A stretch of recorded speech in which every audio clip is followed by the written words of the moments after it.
Είναι μια πάρα πολύ μεγάλη και συγκινητική στιγμή για μας που βρισκόμαστε με πόντιους, δικούς μας ανθρώπους, οι οποίοι έχουν κρατήσει όλα αυτά τα χρόνια που βρίσκονται στην ξενιτιά την παράδοση της χώρας μας, την παράδοση της φυλής μας.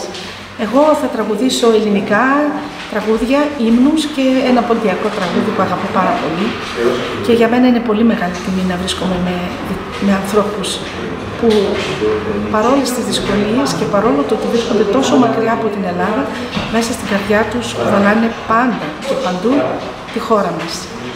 Θέλω να ευχαριστήσω όλους που οργάνωσαν αυτό, το Υπουργείο στην Αθήνα, αλλά και εδώ το Σύλλογο, τον κύριο Ασλανίδη και όλους τους ανθρώπους που κάνουν το καλύτερο ώστε να προβληθεί η Ελλάδα στα πέρατα του κόσμου.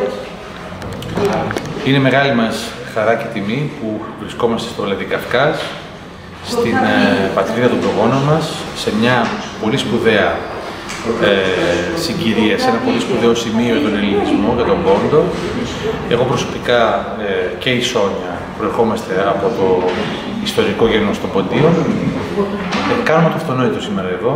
Είμαστε κοντά στους δικούς μας ανθρώπους, στο αίμα το δικό μας και θέλουμε να τους πούμε, να τους διαβεβαιώσουμε ότι ο Πόντος και η μητέρα Ελλάδα δεν τους ξεχνάει, ο πολιτισμός είναι κοντά τους, μαζί παράγουμε πολιτισμό και θα συνεχίσουμε να είμαστε περήφανοι που είμαστε Έλληνες, θα συνεχίσουμε να είμαστε περήφανοι που είμαστε Πόντιοι.